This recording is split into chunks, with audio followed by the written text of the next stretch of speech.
Hello students and welcome to Selection Bharat YouTube channel. तो आज की इस वीडियो में हम जो ज्योग्राफी का सेकंड इम्पॉर्टेंट पार्ट है जो है आपका क्लाइमेटोलॉजी, उसको यहाँ पे शुरू करने वाले हैं। तो हम इस वीडियो को दो पार्ट्स में कवर करेंगे। आज हम जो पार्ट 1 है उसे कवर करने वाले हैं।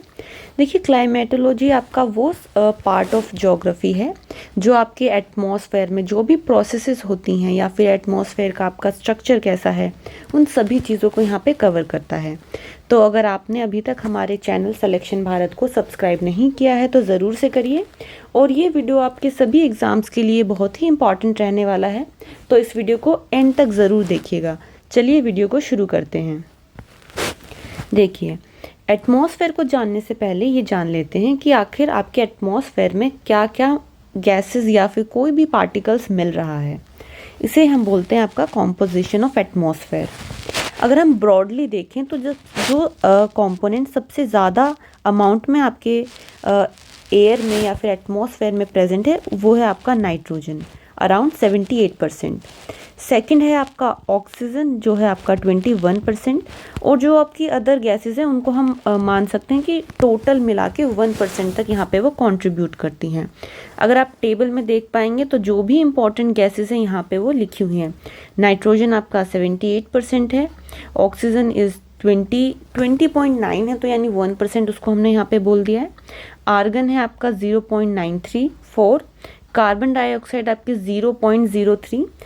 कई बार एग्जाम्स में मतलब ये 0.03% तक भी आता है, तो आप इस फिगर को भी याद कर सकते हैं। आपको मतलब डेसिमल तक 2 वैल्यू तक आप याद कर सकते हैं, उससे बियॉन्ड आपको जाने की ज़रूरत भी नहीं है।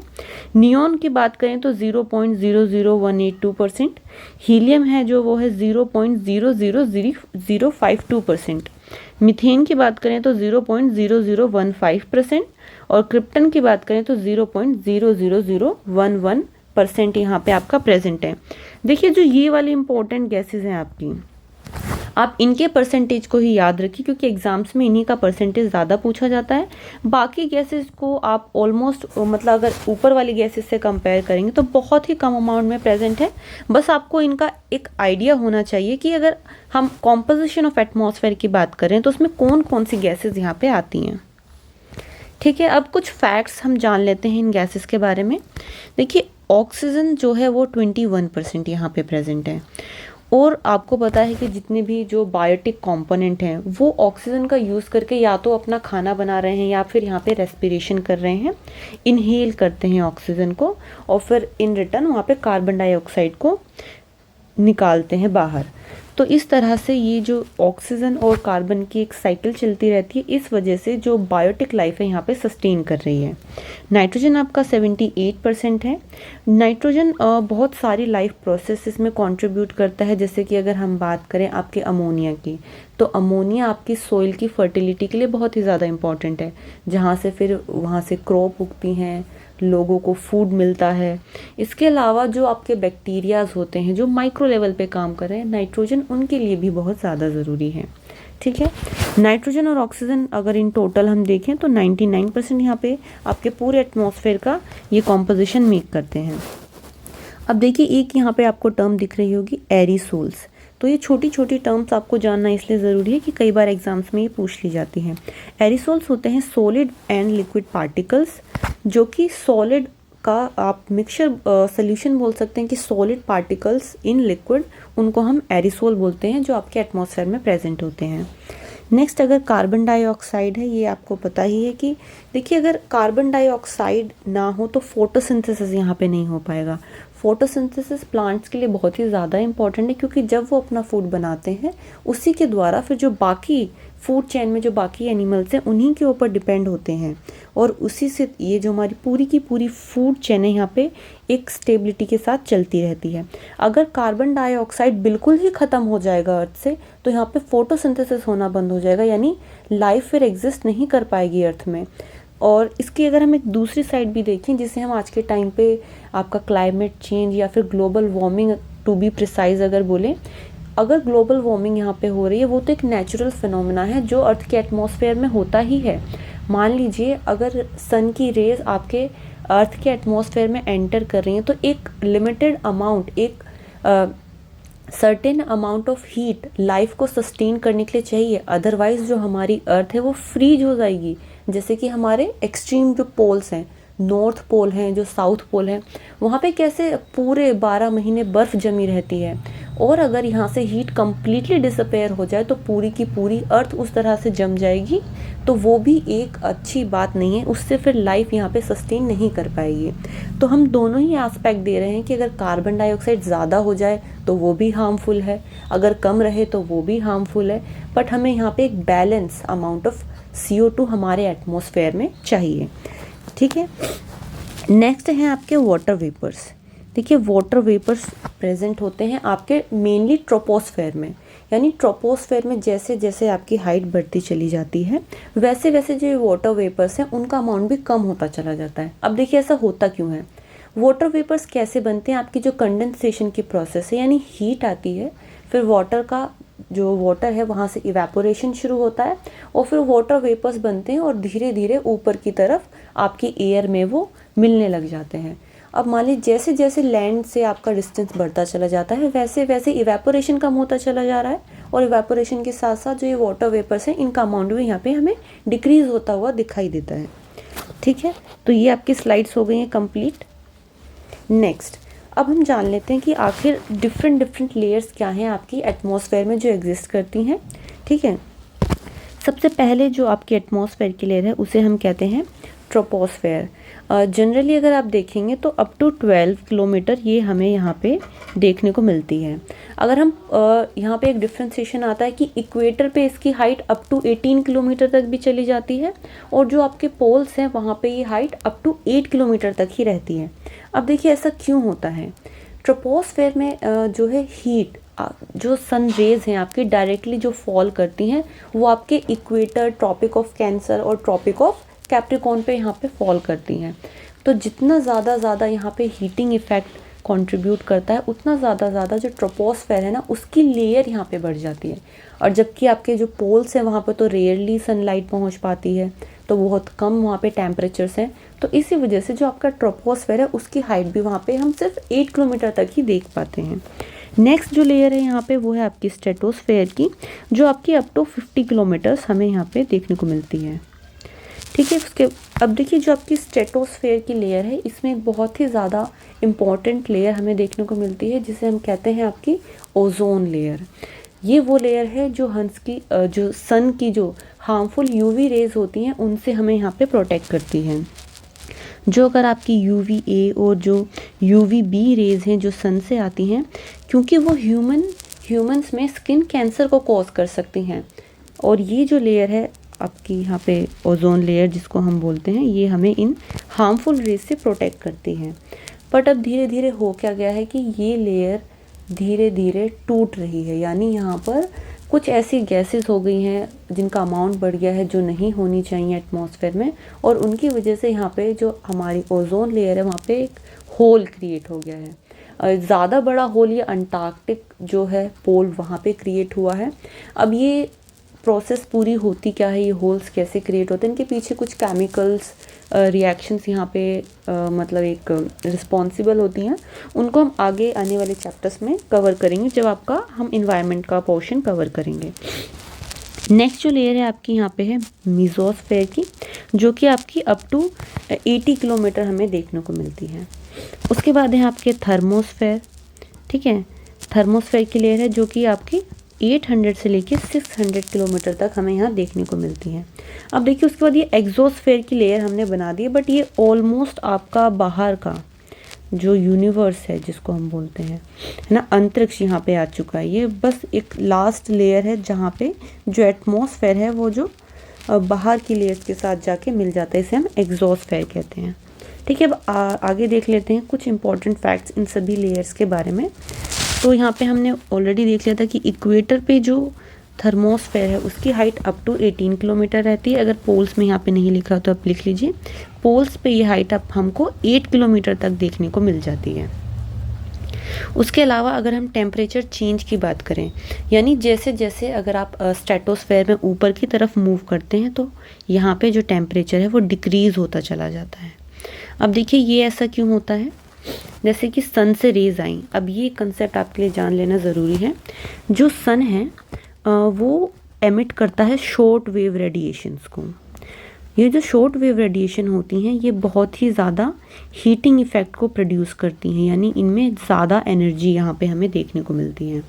फिर क्या होता है, जैसे जैसे ये लेयर्स अर्थ के एटमॉस्फेयर में एंटर करती हैं, अर्थ के सरफेस तक पहुँचती हैं, और फिर रात को जो अर्थ का सरफेस है इन्हीं रेडिएशंस को वापस एमिट करता है, बट इस बार जो होती हैं वो लॉन्ग वेव रेडिएशन यहाँ पे एमिट करता है। ठीक है, ये चीज़ हमने यहाँ पे जान ली टेम्परेचर चेंज के बारे में। तो जब धीरे धीरे यहाँ से सरफेस से एमिट हो रही है रेडिएशन, तो सबसे ज़्यादा हीटिंग कहाँ पे होती है, जो आपका लोअर पोर्शन है अर्थ का। और जैसे जैसे यहाँ पे हाइट इंक्रीज होती चली जाती है, टेम्परेचर वहाँ पे डिक्रीज होता चला जाता है। अब ये रिड्यूस होता क्यों है, ये वही जो हमने भी समझा कि आपका जो डिस्टेंस है सरफेस से इंक्रीज हो रहा है, इसलिए यहाँ पे टेम्परेचर डिक्रीज होता चला जाता है। जितने भी आपके वेदर के फिनोमेनाज होते हैं, क्लाउड का फॉर्मेशन हो गया, आपके जो एयर मासेस बनते हैं ना, एयर मासेस बनते हैं, साइक्लोन्स आपके आते हैं, आपके जेट स्ट्रीम को हम देखते हैं, या फिर और भी कोई लोकल विंड जो भी फिनोमेना देखते हैं हम, वो आपके ट्रोपोस्फेयर की लेयर में ही देखने को मिलते हैं। और जो ट्रोपोस्फेयर की लेयर है वो ट्रोपोपोज के थ्रू जो आपका स्ट्रेटोस्फेयर है उससे यहाँ पे सेपरेटेड होती हैं। अब देख लेते हैं जो स्ट्रेटोस्फेयर है उसके लिए कुछ इंपॉर्टेंट पॉइंट्स उस लेयर के जो आपके लिए जानने ज़रूरी हैं। अभी हमने जो पढ़ा था वो है आपकी ओजोन लेयर। ओजोन लेयर क्यों इम्पॉर्टेंट है, क्योंकि ये UVA और जो UVB रेज हैं उनसे यहाँ पे प्रोटेक्ट करती है। Temperature highest over summer poles. अब देखिए जो आपका टेम्परेचर हाईएस्ट रहता है समर पोल्स। अब देखिए समर पोल की यहाँ पे समर पोल का यहाँ पे मतलब क्या है। देखिए जो आपका सन है वो 3 जगहों पे डायरेक्टली यहाँ पे शाइन करता है। एक है आपका इक्वेटर, एक है आपका ट्रॉपिक ऑफ कैंसर, और एक है आपका ट्रॉपिक ऑफ कैप्रिकॉर्न। ये आपका 23.5 डिग्री यहाँ पे नॉर्थ, और यहाँ पे 23.5 डिग्री यहाँ पे साउथ में है। तो देखिए या तो अगर मान लीजिए जो सन है अगर वो इक्वेटर के ऊपर डायरेक्टली शाइन कर रहा है तो उस टाइम पे हम बोलेंगे ये आपका समर पोल इस टाइम पे इक्वेटर पे लाई कर रहा है। अगर मान लीजिए जून के टाइम पे जो सन है वो डायरेक्टली ट्रॉपिक ऑफ कैंसर के ऊपर शाइन करता है, तो हम बोलेंगे आपका जो समर पोल है वो इस टाइम पे ट्रॉपिक ऑफ कैंसर पे यहाँ पे शिफ्ट हो गया है। नीचे अगर बोलेंगे तो ट्रॉपिक ऑफ कैप्रिकॉर्न पे, यानी दिसंबर के टाइम पे आपका जो सन है वो ट्रॉपिक ऑफ कैंसर पे शिफ्ट हो जाता है। तो इस प्रोसेस को ही मतलब ये डिफरेंट जो यहाँ पे सिचुएशंस क्रिएट हो रही हैं इन्हें हम समर पोल्स बोलते हैं, जो कि शिफ्ट होते रहते हैं, और टेम्परेचर भी उस वजह से यहाँ पे डिफरेंट जो हेमिस्फेयर है उनमें वेरी करता है।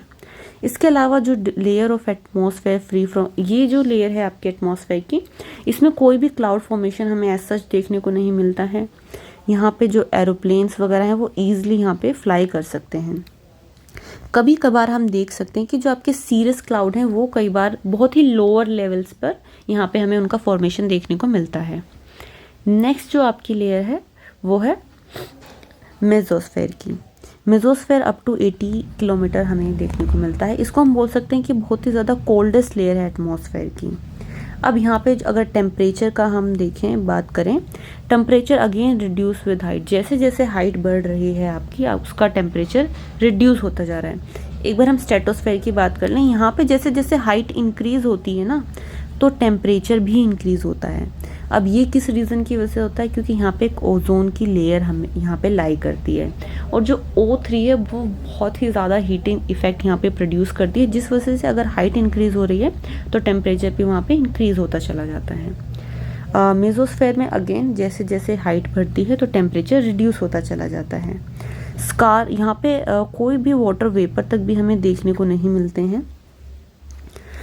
कई बार नॉक्टिल्यूसेंट क्लाउड हमें देखने को मिल जाते हैं इन रेयर कंडीशंस। अभी नॉक्टिल्यूसेंट क्लाउड्स वो होते हैं जो रात में फॉर्म हो रहे हैं। ठीक है, most of the meteor burn up in this layer. अगर आपने ये पढ़ा है यूनिवर्स वाले चैप्टर में तो आपको पता होगा मीटियोर्स क्या होते हैं। मीटियोर्स एक्चुअली आपके मीटियोराइट्स होते हैं।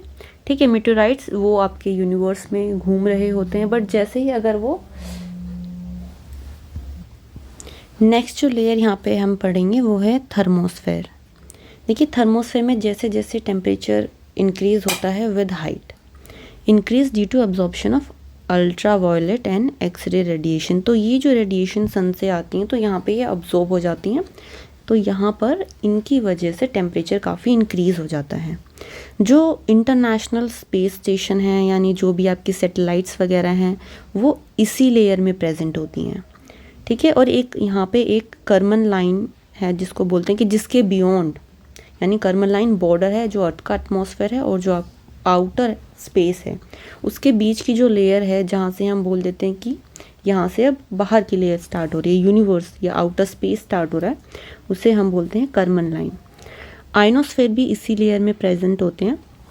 आयनोस्फेयर यानी इस लेयर में बहुत सारे आयंस प्रेजेंट होते हैं जो रेडियो वेव कम्युनिकेशन में बहुत ही ज़्यादा हेल्पफुल होते हैं। यानी जो आपके रेडियो टावर्स होते हैं वो मान लीजिए ये आपकी अर्थ क्रस्ट है, ये अर्थ क्रस्ट पे यहाँ पे टावर्स लगे हुए हैं और ये वाली लेयर यहाँ पे छोटे छोटे ऐसे आयंस प्रेजेंट है। आयन आप समझते हैं ना, या तो पॉजिटिवली चार्ज हो सकते हैं या नेगेटिवली चार्ज आयन हो सकते हैं। तो यहाँ से रेडिएशन रेडियो वेव जाती हैं, फिर यहाँ से टकराकर जहाँ पे दूसरा रिसीविंग सेंटर होता है वहाँ पे ये रेडियो वेव रिसीव हो जाती हैं, तो ये कम्युनिकेशन में हेल्प करती हैं। लास्ट जो लेयर है वो है एग्जॉस्फेयर की, जो कि 400 और बियॉन्ड है, जिसको हम ऑलमोस्ट बस आउटर स्पेस ही बोल सकते हैं। यहाँ पे जो टेम्परेचर है वो बहुत ज़्यादा हाई टेम्परेचर है और जो डेंसिटी है इसकी बहुत ही ज़्यादा लो है, क्योंकि यहाँ पे जो पार्टिकल्स हैं ना वो बहुत ही ज़्यादा दूर दूर अरेंज हैं, जिसकी वजह से टेम्परेचर थोड़ा कम भी है। मतलब जितना हाई हो सकता था, अगर मान लीजिए जितनी डेंसिटी आपकी थर्मोस्फेयर की लेयर में है पार्टिकल्स की, उतनी ही अगर एग्जॉस्फेयर में होती तो उसका टेम्परेचर और भी ज़्यादा होता, बट कम है। क्योंकि देखिए हीट कैसे जनरेट होती है, जब भी आपका कोई मान लीजिए पार्टिकल 1 है, ये पार्टिकल 2 है, जब ये दो पार्टिकल वाइब्रेट करते हैं और एक दूसरे से टकराते हैं ना, तब ज़्यादा हीट यहाँ पे प्रोड्यूस होती है। लेकिन अगर ये पार्टिकल ही दूर दूर लोकेटेड हैं तो इतनी ज़्यादा, यानी उनके वाइब्रेशन से तो यहाँ पे हीट जनरेट होगी, बट जो वो कोलाइडिंग फोर्स या जो यहाँ पे प्रोड्यूस होगा उससे डबल जो हीटिंग जनरेट होती है वो इस लेयर में नहीं हो पाती है, ठीक है। अब देख लेते हैं क्या क्या फैक्टर इंपॉर्टेंट्स हैं आपको टेम्परेचर को जो इफ़ेक्ट करते हैं, क्योंकि मोस्ट ऑफ द प्रोसेसेस जो ये टेम्परेचर वाला फैक्टर है इस पर बहुत सारी चीज़ें डिपेंड हैं। जो आपकी विंड सिस्टम है, यानी अगर एक प्रेशर लो है, टेम्परेचर हाई है, तो उस वजह से विंड एक जगह से दूसरी जगह पे एयर आपकी मूव करती है, तो इसी वजह से एक पूरा विंड सिस्टम अर्थ पे बनता है जो बहुत सारी प्रोसेसेस को यहाँ पे रेगुलेट भी करता है। चलिए इन फैक्टर्स को समझ लेते हैं। पहला है लैटिट्यूड। लैटिट्यूड आपको पता होगा, ये देखिए अर्थ है, ये जो इक्वेटर है इसे हम बोलते हैं 0 डिग्री लैटिट्यूड। फिर ऐसे ही पर डिग्री के अकॉर्डिंग यहाँ पे बहुत सारे लैटिट्यूड हमें देखने को मिलते हैं, और जो आपका पोल है उसको हम क्या बोलते हैं 90 डिग्री यहाँ पे लैटिट्यूड, नॉर्दर्न लैटिट्यूड है ये। और ऐसे ही जो आपका साउदर्न हेमिस्फेयर है वहाँ पे भी बहुत सारे लैटिट्यूड्स होते हैं। नीचे की तरफ जो लैटिट्यूड देखने को मिलता है वो बोलते हैं हम 90 डिग्री साउथ, और उसे हम साउथ पोल बोलते हैं। अब देखिए ये जो आपके लैटिट्यूड्स होते हैं ना, ये कंप्लीट सर्कल बना रहे हैं। कंप्लीट जैसे कि ये अर्थ के आगे की तरफ है, वैसे ही ये पीछे की तरफ से भी दिखेंगे, बट ये डायग्राम 2D में है तो हम पीछे वाली चीज़ को नहीं देख पा रहे हैं, बट आप इमेजिन कर सकते हैं कि किस तरह से ये लाइन पूरे अर्थ के अराउंड यहाँ पे सर्कल कर रही हैं। तो ये जो लाइंस हैं ये, अब देखिए लाइंस ये बनी हुई नहीं है अर्थ के ऊपर, ये हमने अपनी कन्वीनियंस के लिए इमेजिनरी लाइंस यहाँ पे ड्रॉ की हुई हैं कि ताकि हम लेयर्स को यहाँ पे डिफ्रेंशिएट करके पढ़ पाएँ। हमारी स्टडीज़ के लिए हमने यहाँ पे इमेजिनरी लाइंस यहाँ पे ड्रॉ की हुई हैं। तो जैसे जैसे लैटिट्यूड यहाँ पे बढ़ते हैं वैसे वैसे जो टेम्परेचर है वो कम होता चला जाता है। अब देखिए ऐसा क्यों, क्योंकि इक्वेटर पे तो मोस्ट ऑफ द टाइम जो सन है वो शाइन कर रहा है, तो यहाँ पे सबसे ज़्यादा जो इंसोलेशन रिसीव हो रही है वो आपके इक्वेटर पे ही रिसीव होती है। इसलिए जो ये वाले लैटिट्यूड्स हैं, जो 0 डिग्री के पास वाले लैटिट्यूड्स हैं, वहाँ पे temperature most of the time high ही रहता है, और जैसे जैसे हम दूर चलते चले जाते हैं तो टेम्परेचर वहाँ पे डिक्रीज़ हो जाता है। और जो आपके नॉर्थ या साउथ पोल है वहाँ पे तो मोस्ट ऑफ द टाइम वहाँ पे बर्फ़ जमी रहती है। यहाँ पे बड़े बड़े हमको आइसबर्ग्स भी देखने को मिलते हैं, ठीक है। सेकंड है जो ड्यूरेशन ऑफ सनलाइट। देखिए ड्यूरेशन ऑफ सनलाइट मीन्स मतलब क्या, अगर आपका इक्वेटर है, यहाँ पे जो सन शाइन कर रहा है वो कितने टाइम के लिए कर रहा है। अगर यहाँ पे रेस पड़ रही तो डायरेक्टली पड़ रही हैं, है ना, और ये बहुत दूर, यानी जैसे जैसे डिस्टेंस बढ़ता जाता है तो हीट का इफ़ेक्ट ना कम होता चला जाता है, क्योंकि जो हमारा एटमॉस्फेयर है उसमें बहुत सारे पार्टिकल्स प्रेजेंट हैं, तो लाइट उनके साथ फ्रिक्शन करके उसकी स्पीड और हीट भी कई बार डेसिपिएट होती चली जाती है। तो इसलिए वहाँ तक पहुँचते पहुँचते हीट भी काफ़ी कम, यानी हीट की बात हम कर रहे हैं, हीट से हम कह रहे हैं एनर्जी लाइट की बहुत ही ज़्यादा कम रह जाती है। नेक्स्ट है सन स्पॉट साइकिल। अब जो ये सन है ना, इस पे कई बार क्या होता है कि ऐसे छोटे छोटे स्पॉट्स हमें कई बार देखने को मिलते हैं। ये स्पॉट्स क्या होते हैं, जो आउटर एरिया है, ये सन का आउटर एरिया है, इसके कंपैरिजन में कूलर एरिया है, यानी कई बार जो सन के सरफेस पे टेम्परेचर डाउन हो जाता है तो वो हमें ब्लैक से स्पॉट दिखाई देने लग जाते हैं, इन्हें ही हम सन स्पॉट कह देते हैं। अगर ये सन स्पॉट ज़्यादा हो गए, यानी सन खुद थोड़ा कूल हो गया है, तो वो उतनी ज़्यादा हीट यहाँ पे एमिट नहीं कर पाएगा। अगर ज़्यादा सन स्पॉट्स हैं तो हीट बहुत ही कम रह जाती है, तो उस सिनेरियो में टेम्परेचर क्या होगा, कम होगा। और अगर मान लीजिए ये जो हीट सन स्पॉट्स हैं ये बहुत ही कम नंबर्स में प्रेजेंट हैं, तो यहाँ पे जो रेडिएशन एमिट करेगा सन, उसकी जो हीट है वो ज़्यादा होगी और यहाँ पे टेम्परेचर भी ज़्यादा हो जाएगा। ट्रांसपेरेंसी ऑफ एटमॉस्फेयर की अगर बात करें तो यहाँ पे कि कितना ईजिली जो सन की रेज हैं वो धरती पर, अर्थ क्रस्ट पर आ पा रही हैं, वो बताता है ट्रांसपेरेंसी। फॉर एग्जांपल अगर हम बात करें, इंडिया को कंपेयर कर सकते हैं हम आपका बाकी की नेशन से, क्योंकि मान लीजिए यूएस से कंपेयर कर लेते हैं, तो उसके अगर हम एटमॉस्फेयर की बात करें, या फिर जर्मनी से हम कंपेयर कर सकते हैं, आपके यूरोप के रीजन से, तो वहाँ की जो सन रेज आती हैं ना वो बहुत तीखी लगती हैं। क्योंकि वहाँ का जो एटमॉस्फेयर है ना, जो ऊपर वाली हवा है, वहाँ पे डस्ट पार्टिकल नहीं है, वहाँ पे पोल्यूशन नहीं है, तो सन की रेज डायरेक्टली पड़ती हैं तो बहुत तीखी लगती हैं। और इंडिया में तो कई बार यहाँ तक देखने को मिलता है, जो अगर हम दिल्ली की अगर स्पेसिफिकली बात करें, कि सनरेज देखने को ही नहीं मिलती, कि इतना ज़्यादा पोल्यूशन, इतने सारे पार्टिकल्स हैं कि वो सनरेज को वहाँ अर्थ की क्रस्ट तक पहुँचने भी नहीं देते, वहीं से वहीं सारी रिफ्लेक्ट बैक कर देते हैं, या इतना ओपेक हो जाता है आपका एटमॉस्फेयर या एयर कि वो सनरेज को धरती पर आने ही नहीं देती। ठीक है, तो अगर मान लीजिए ओपेक है एटमॉस्फेयर, सनरेज को नहीं आने दे रहा, तो टेम्परेचर आपका लो रहेगा। और अगर यहाँ पे ईजिली, मतलब आसमान साफ़ है, एयर साफ़ है, कुछ डस्ट पार्टिकल नहीं है, स्मोक नहीं बन रहा है, तो ईजिली सनरेज उस एटमॉस्फेयर के थ्रू पास हो जाती हैं और यहाँ पे टेम्परेचर हाई रहता है। नेक्स्ट है ऑल्टीट्यूड। अब ऑल्टीट्यूड की जब हम बात करें तो देखिए, लैटिट्यूड्स थे अलग आपके डिफरेंट, वहाँ पे हम डिफरेंट रीजन ही चेंज होता जा रहा है। ऑल्टीट्यूड है, मान लीजिए सिंपल ये अर्थ क्रस्ट है, मान लीजिए नॉर्दर्न प्लेन की ही बात कर लेते हैं, ये नॉर्दर्न प्लेन से यहाँ पे प्लेन एरियाज़ हैं, फिर यहाँ पे हिमालयाज़ हैं, ये माउंटेन है। तो अगर हम अर्थ के बॉटम से लेके ये जो हाइट हमें मिल रही है, इसे हम ऑल्टीट्यूड कहते हैं। ठीक है, आपका ऑल्टीट्यूड कहते हैं, यानी लैटिट्यूड यहाँ पे चेंज नहीं हो रहा है, सेम लैटिट्यूड पे, बट उसके जो ऊपर वाला जो रीजन है, जहाँ पे माउंटेनियस रीजन है, उसका जो एल्टीट्यूड है, उसकी हाइट ज़्यादा है, तो यहाँ पे एल्टीट्यूड उसका ज़्यादा है। और जो प्लेन से इनका एल्टीट्यूड बहुत कम है, तो इस वजह से भी यहाँ पे डिफ्रेंशिएशन होता है। मान लीजिए जो पहाड़ हैं वो क्या रहते हैं आपके, एज़ कम्पेयर टू लैंड, अगर हम प्लेन्स की बात करें तो वो बहुत ज़्यादा ठंडे रहते हैं, यानी जैसे जैसे आपका ऑल्टीट्यूड बढ़ता है तो टेम्परेचर ड्रॉप होने लगता है। तो ये भी एक रीज़न है जिससे हमें टेम्परेचर वेरिएशन देखने को मिलता है। ओरिएंटेशन की बात करते हैं। अब देखिए ओरिएंटेशन में इसी फिगर को देखिए, ये आपके हिमालयाज़ हैं। कई बार जो ये हिमालय से मान ली यहाँ पे सन की रेस पड़ रही है, तो यहाँ पे अगर कोई वैली है, यहाँ पे अगर कोई वैली हो या फिर कोई सिटी यहाँ पे प्रेजेंट हो, तो ये जो माउंटेन है वो इन सन रेज को ब्लॉक कर देगा, यहाँ तक आने ही नहीं देगा। तो क्या होगा, उस वजह से भी यहाँ पे जो टेम्परेचर है काफ़ी कम रहेगा। अब मान लीजिए कोई इधर की तरफ अगर कोई सिटी है, तो सनरेज इधर भी पड़ रही हैं, यहाँ पे भी पड़ रही हैं, है ना, तो यहाँ पे सेम अमाउंट ऑफ हीट उसे मिलेगा। तो अगर हम इस सिटी 1 को सिटी 2 से कंपेयर करेंगे तो इसका टेम्परेचर हमें ज़्यादा मिलेगा और इसका टेम्परेचर हमें यहाँ पे कम देखने को मिलेगा। और ये हो क्यों रहा है, एक ओरिएंटेशन की वजह से, इस माउंटेन की ओरिएंटेशन की वजह से, कि इस माउंटेन, वो माउंटेन कितनी ज़्यादा, यहाँ पे रेडिएशन जो सन रेज है उन्हें ब्लॉक कर पा रहा है या नहीं कर पा रहा है। नेक्स्ट है वेजिटेशन कवर। वेजिटेशन कवर में आपके ट्रीज़ आते हैं, आपके ग्रासेस आते हैं, है ना। और आजकल तो जो मॉडर्न बिल्डिंग्स हैं उनके ऊपर छोटी छोटी बेल्स, ये सारी चीज़ें लगा दी जाती हैं ताकि वो बिल्डिंग है कूल रहे। तो वेजिटेशन क्या करती है, आपके टेम्परेचर को डिक्रीज़ करती है। अगर आप समर डेज़ में भी ऑब्जर्व करेंगे, अगर आप एक पेड़ के नीचे खड़े हैं या नॉर्मली ऐसी सड़क पर जा रहे हैं जहाँ पे आसपास कोई पेड़ नहीं है, तो थोड़े से ही डिस्टेंस में भी आपको टेम्परेचर डिफरेंस देखने को मिल जाएगा। जहाँ पे पेड़ होंगे वहाँ पे आपका टेम्परेचर लो होगा और बाकी एरियाज़ में टेम्परेचर हाई रहेगा।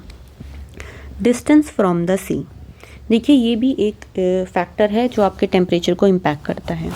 अगर कोई भी सिटी जो यहाँ पे बनी हुई है सी के पास बनी हुई है, तो यहाँ पे दो तरह से टेम्परेचर का रेगुलेशन होता है। सी ब्रीज़ और लैंड ब्रीज़ यहाँ पे चलती हैं, ठीक है। सी ब्रीज़ यानी सी से आ रही है ब्रीज़। तो यहाँ पे हम एक चीज़ को समझ सकते हैं, और एक जो कंसेप्ट है वो होता है आपका स्पेसिफिक हीट का कंसेप्ट। स्पेसिफिक हीट वो हीट होती है जो अमाउंट ऑफ हीट हमें चाहिए किसी भी सरफेस का टेम्परेचर 1 डिग्री सेल्सियस इंक्रीज़ करने के लिए। तो जो लैंड है उसकी जो स्पेसिफिक हीट है वो बहुत ही ज़्यादा कम होती है, यानी वो ईज़िली तो गर्म हो जाएगा, ईज़िली ठंडा भी हो जाएगा। बट जो आपका वाटर है या सी है उसकी जो स्पेसिफिक हीट है वो बहुत ज़्यादा होती है, यानी वो बहुत देर से गर्म होता है और बहुत ही देर से यहाँ पे ठंडा भी होता है। तो इस केस में अगर कोई जो आपका लैंड का पीस है अगर वो सी के पास है, तो उसका टेम्परेचर अगर हम उससे दूसरे लैंड पीस से कंपेयर करें जो कि सी से बहुत दूर लोकेटेड है, तो उसका जो टेम्परेचर है वो हाई रहेगा। इंडिया का एग्जाम्पल लेकर समझें तो दिल्ली को आप देख सकते हैं, क्योंकि ये शायद कई एग्ज़ाम्स में पहले क्वेश्चन भी पूछा जा चुका है। मीन्स वगैरह में इस तरह के क्वेश्चन ज़्यादा पूछ लिए जाते हैं कि जो आपकी दिल्ली है वो इतना ज़्यादा हॉट क्यों है। तो दिल्ली में कई सारे इम्पैक्ट है। तो एक कॉन्टिनेंटलिटी, इस कंसेप्ट को ये जो कंसेप्ट है कि वो चारों तरफ कॉन्टिनेंट ही है उसके, यानी लैंड का मास ही है। तो जो ये लैंड है वो जल्दी गर्म हो रहा है, जल्दी ठंडा हो रहा है, इस वजह से दिन में बहुत ही ज़्यादा गर्म फील होता है दिल्ली में, ठीक है। और बाकी जो आपके बाकी सिटीज़ हैं, मान लीजिए आपकी मुंबई है ना, वहाँ पे तो मतलब सर्दियों में अगर हम बोलते हैं जैसे अभी यहाँ पे सर्दियाँ चल रही हैं नॉर्दर्न इंडिया में, तो वहाँ तो लोग स्वेटर्स भी नहीं पहन रहे होते हैं। क्यों? इसी इफेक्ट की वजह से जो है आपका ये लैंड ब्रीज और सी ब्रीज का इफेक्ट, ठीक है। नेक्स्ट जो फैक्टर है वो है ओशन करंट्स। अगर आपने ओशन करंट्स के बारे में पढ़ा है तो दो तरह के ओशन करंट्स होते हैं, एक तो होते हैं वार्म ओशन करंट्स और एक होते हैं कोल्ड ओशन करंट। तो जिस भी एरिया में अगर वार्म ओशन करंट मिलते हैं तो वहाँ पे टेम्परेचर हाई रहता है, टेम्परेचर बहुत हाई हो जाएगा। यानी अगर ये जो यहाँ पे ओशन करंट बन रहा है वो वार्म है तो इसके जो साथ में लैंड बना है वो भी वार्म हो जाएगा और टेम्परेचर यहाँ पे हाई रहेगा। और अगर मान लीजिए कोल्ड ओशन करंट है तो ये टेम्परेचर को और भी ज़्यादा ड्रॉप कर देगा और टेम्परेचर यहाँ पे लो रहेगा। नेक्स्ट जो फैक्टर है वो है लोकल फैक्टर्स की बात कर रहे हैं, लोकल विंड्स, अर्बन एरिया और डिस्ट्रीब्यूशन। देखिए लोकल विंड्स, जैसे आपने सुना है कि गर्मियों में लू चलती है, तो वो क्या करती है, वो पूरा जो इनलैंड है उसके टेम्परेचर को और ज़्यादा बढ़ा देती है, यानी वो ऐड ऑन कर रही है टेम्परेचर को। इसके अलावा जो कंक्रीटाइजेशन यहाँ पे कर दिया जाता है जिसको हम बोलते हैं ना heat island effect, heat island बन जाती हैं जो इंडियन सिटीज़ हैं, क्योंकि हर जगह तो कंक्रीट ही हमको यहाँ पे मिल रहा है, जो रोड्स बनी हुई हैं, जो इंफ्रास्ट्रक्चर बना हुआ है, तो ये भी ज़्यादा से ज़्यादा हीट को वहाँ पे ट्रैप कर लेता है।